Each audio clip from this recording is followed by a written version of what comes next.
Right now, you're trying to figure out if you're going to do this parent thing right. If being a mom and being a friend is possible at the same time. Because one minute you feel like if I just discipline my daughter a bit more, she'll listen to everything that I say.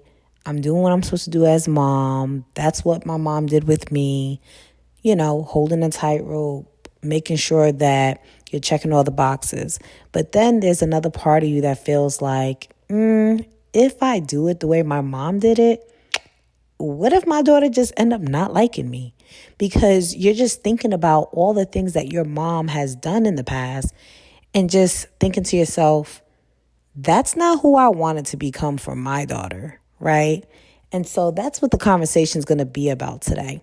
We're going to talk about how you can create this mother and daughter bond, even though you never had one yourself. I was talking to my best friend today, and we were talking about that saying. And if you grew up in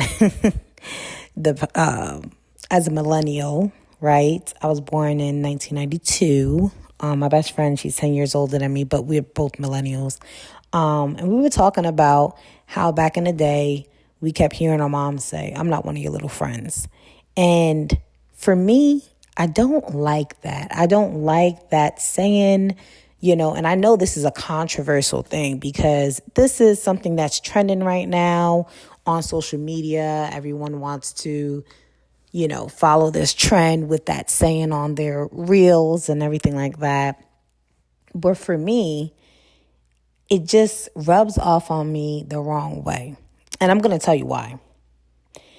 Hearing that saying, I'm not one of your little friends, just for me, makes me feel like there has to be a distinction between being a mom and being a friend, as if they both can't coexist. Now, hear me out before you just come down my throat, right? I do believe that there is an importance where it comes down to some discipline. I do believe that as a mother, we do have to have boundaries. So I'm not saying that the line should be blurred. What I am saying is I really don't understand what's so bad about saying I can be my daughter's best friend. Like, is it really going to hurt us to say we are friends with our daughters? And the reason why it bothers me so much is because hearing that saying growing up, it was used more so in a way that just showed, for lack of better words, this hierarchy of power, right? Like, I'm the mother, you're the child. And that's another one. That's another thing that I heard growing up. But I'm the mother, you're the child. And it's like, yeah, I know you're my mom and I know I'm the child, but used it in the context, in the way of using the I'm not your little friend, to me, that made me feel unsafe with my mom. That made me feel like, wow, I can't come and talk to my mom. And of course, there's a lot of other things that was said growing up that added on to make me feel this way, right? But I know I'm not alone here. I know that if you grew up, especially in a Black household, in a Black family, you've heard it. I watched not necessarily TikToks, but TikToks, Instagram. There's so many reels, and there's those videos that it's like, remember when your mama said this, or if you grew up in a household, this and that happened. And it's so relatable and it's funny, right? In the moment. But when we really take a step back and look at it, most of us are looking back at our childhood and realizing that those things that we're passively laughing at right now are the very things that shaped our perception in parenting, right? We are parenting from a place of hurt. We are parenting from a place of feeling misunderstood, possibly unseen. There's so many things that we wish that our mothers, our grandmothers, our aunts, that they did better. And I'm not here to say that they were the worst, right? Because there's so many valuable lessons that we got from our parents, right? They grew up, well, for me, being a millennial, my mom grew up 70s, 80s. And there's a lot of lessons that she had to learn during her childhood. And a lot of her parenting was based off of her childhood, right? So she learned and she did the best way she could based off of what she experienced as a child. But here's the thing. We're always doing the best that we could based off of what we learned. And sometimes the things that we've learned are the things that we need to unlearn. Somebody got to clock that. Some of the things we've learned are things we need to unlearn. Because not everything we've learned we should be carrying into our household when we're raising our children. Because not all of it was good. Some of it, helped us out when we needed to, enforce some rules, right? But there's some things that when we look back at it, we're like, wow, I think I could do better in that area. And that's why we're having this conversation today. Because I want to be one of my kids' little friends. I'm not saying that I will allow my kids to walk all over me. I'm not saying that they don't need any rules, right? Boundaries. Of course, I'm going to guide my children. My children are very, very well behaved. So I don't really have an issue with my children. And not to say my children are perfect, right? Children are children. But I will say is that I realize taking the approach of being more of a disciplinarian, creating this distance between me and my children, it caused more problems than it has been good, right? So today I'm talking about more so my daughter, right? My daughter's a teen. She's 16 years old. I actually had her at 17, so I was a teen mom. And just looking at her and watching her grow up, there's so many things that I'm experiencing, and it's almost like a mirror. So many times I thought to myself that we were so different, but in so many ways we are so similar. And this is why this conversation is so important. Because as your daughter gets older, you're going to start seeing things in her, and you're going to start realizing wow, I remember when, and then I remember how I felt. I remember how I thought. And sometimes when we become a parent, right, we're moms, we forget about that because now we're in a role to just raise our children, right? And it's our role to make sure that they're doing what they're supposed to do, right? And walk in a straight line, again, and making sure they're checking the boxes. But we were kids before. We were teenagers. And so do we forget that these teenagers have feelings? They have thoughts. And let's be real. When you become a teenager, you're going through a lot of different transitions and things in your life. And you need a friend. But the thing is, a lot of teenagers, when they have a mother who does not want to be a friend or don't even have friendly attributes, right? They don't want to talk to their mother anymore. And I know that feeling. And so I want to list out 3 tips that I would suggest to actually grow closer to your daughter and build this bond, right? Because I believe it's so important. And I think that now, more than ever, if you're going through your process and you're healing and you're saying, you know what, I knew I grew up in a dysfunctional home. I want things to be different. Now's the time especially if your daughter is 18. Now is the time to make this shift before it's too late, because you do not want to wait until your daughter is in her 20s, 30s, and the cycle is going to repeat where there's this disconnect. There's this distance between you and your daughter, and you wish you would have, should have, could have. And so we're going to get into it. Let's talk about these tips. So the first one, healing your inner teenager, right? You were a teen before. So let's be honest. A lot of the times when you're trying to correct your daughter when she's doing something, or you suspect that she's doing something, it's so easy to project what you've done, right? And so, for example, as a teen mom, right, I can easily assume that because my daughter wants to go somewhere, or maybe she has a liking towards a boy, because let's be real, let's not act like we're all saints. Yes, we're believers. However, no one's perfect. And naturally, teenagers, they're going to like who they're going to like, right? And so when our teens are navigating this, right, our daughters are navigating this space, it's so easy if you've done things in the past before you came to Christ, girl.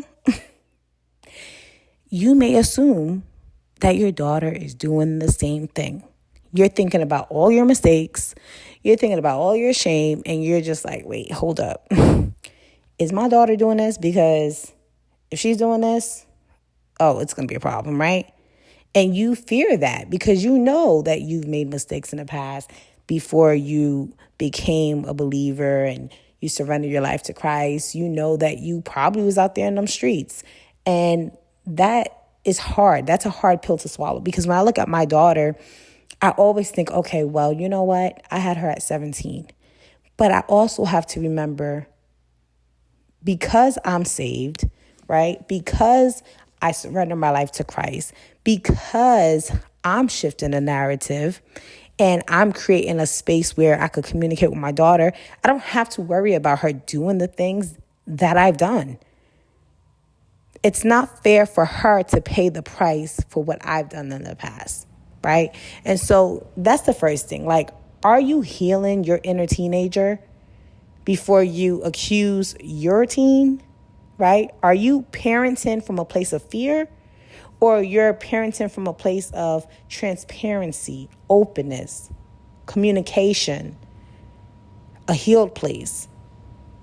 And I think that's something to ask yourself before you go and you ask your daughter, or again, not ask, but accuse your daughter of something. Pause and reflect and think about this. Am I going to ask her a question or accuse her of something based off of my own fears because of my past? Because it's not fair to bleed on your daughter and make her think that every time she asks you, can she go do something? She asks you, can she go somewhere? Whatever, you are answering through the lens of your inability to heal or your lack of healing. And that is not hers to carry, right? So that's the first thing that you need to consider. How am I showing up when it comes down to my daughter? Am I parenting from an unhealed place, my inner teen, or am I parenting from a place of a grown, healed, mature, wise parent, a mother that knows how to communicate with her daughter, right, and do things differently? Now, this is going to carry us into tip number 2. And tip number 2 has everything to do with creating a safe space. Now, a lot of the not reasons, but a lot of the times or reasons that you yourself, let's be real, again, clock this, because I'm speaking from experience.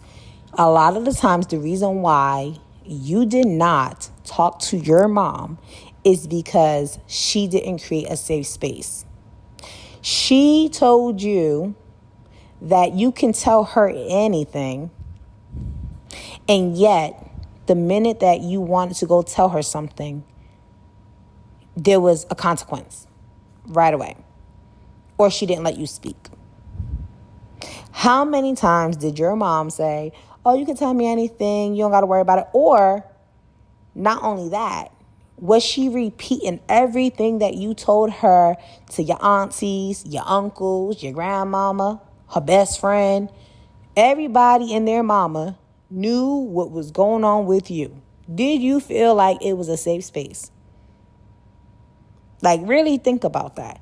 Because if you are not creating a safe space for your daughter, she is going to find someone else to open up to, and it won't be you.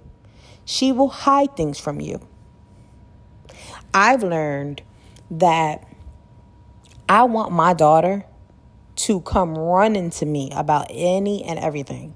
We literally have like tea sessions after school because I go pick her up and she uses that opportunity when she's alone with me to spill the tea about all the things going on. Whether someone gave her a compliment, whether whatever happened, within her day, even if a boy said they liked her, any little thing that is said to her, she will tell me, okay? I don't have to question what my daughter is doing. I don't have to sneak through her phone. I don't have to do that because she already opens up to me about literally everything. It's crazy because you're probably listening to this right now. It's like, yeah, okay, sure, Javonna. Sure, she tell you everything. I'm telling you, my daughter literally tells me everything. Like, there's nothing that she's not telling me. And it's because I created that safe space with her. I think that it's important to understand that sometimes our children, our teenagers, right, our teen daughters, they just need a listening ear, right? They don't always need a lecture. They don't need you to consistently remind them that when I was your age, I didn't do that, or my mama didn't let me do this, blah, blah, blah. Like, everything does not have to be a lesson, okay? Like, the more you just start coming down her throat about you did this and you did that, and, I would have known better not to do this. It's like, why am I talking to you? Why am I talking to you? There is no point, right? And so it is important. Create that space to not make her feel like, wow, if I tell my mom this, like, I don't know if she's going to lash out on me. I don't know what she's going to do, right? Because I know when I was growing up, I didn't feel comfortable saying a lot of things. Like, again, my mom told me I could tell her a lot of things. But there's sometimes, honestly, that she took other people's word over mine. And I wasn't even doing anything. So imagine that. Imagine being accused of things. You're innocently hanging outside with your friends, and automatically your mother's weaponizing something that someone's telling her, like, oh, yeah, I saw her by the park. Okay. And this literally happened. Like, so I'm really like reliving this right now, like just talking about it, right? Oh, she was by the park. Okay. But what was I doing? Nothing. And that's the thing. Why allow other people's voices to be louder than your daughter's? That's another thing. That right there is creating a lack of trust. If your daughter can't trust that her voice will be heard, and you're going to shut down her voice over other people's voices, or you just, don't really care to hear what she got to say because your mind is already made up, then it's the space is not safe, right? Let's be real. It's not as safe as we say. You're saying one thing, but you're doing another thing. And what you say needs to match your actions. If you say, I'm going to give you a safe space, then actively actually listen to everything that she's saying. Try to understand what she's saying. Don't listen with a solution, right? Don't listen with, The minute my daughter tells me this, I'm going to just react, or I'm just going to go off, or, you're listening to respond or react, right? Because I feel like that's a better word to use, react, because it's emotional. And so rather than listening to just have something to say back, just listen to understand where she's coming from. Because the more you allow her to speak, the more you understand her heart, and you know why she feels the way she feels.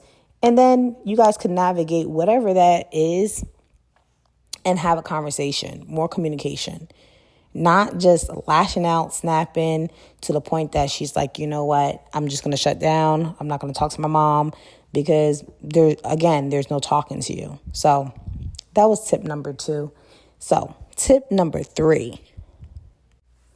And I feel like this one is going to wrap this conversation up, because it's going back to what I was saying earlier.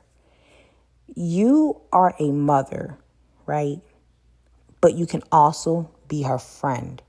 And when I'm saying this, that means that you don't. So tip number 3 is that don't blur the line so much that you become more of her friend, that you lose the ability to guide her, right? You're still responsible to guide her, to discipline her, and make sure that she's walking a path that is going to be fruitful, something that is going to keep her safe, right? You don't want to become so much of her girlfriend that then, listen, I'm not here to judge anybody. I'm going to say this. We are not going to be up on the internet and I'm acting a fool with my daughter, maybe half dressed, okay?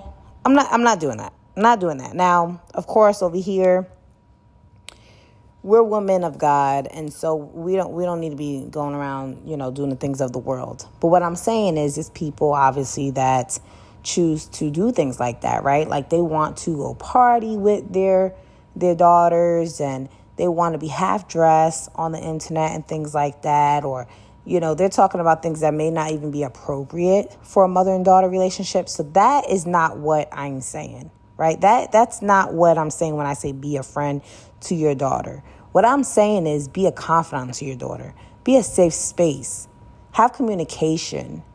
Do nice things with your daughter where there's trust, right? There's loyalty, there's love, there's reciprocity in a sense of, then again, you're a mom.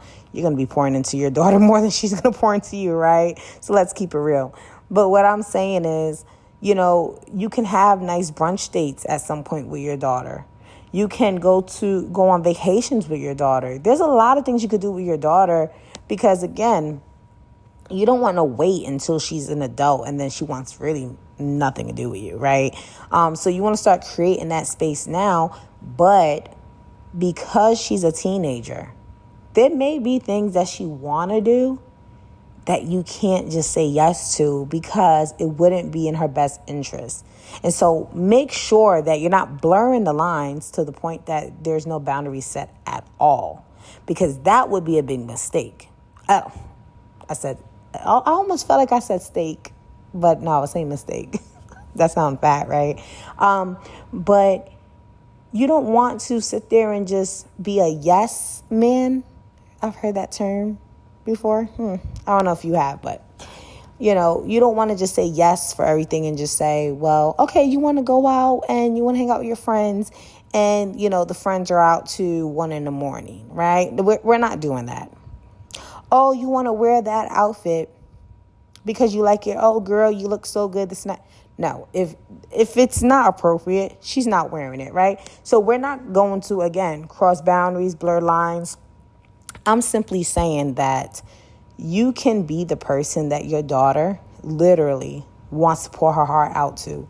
Your daughter wants to cry on your shoulder if she needs to. And yes, in a sense, that's something that your daughter may do because you're her mom.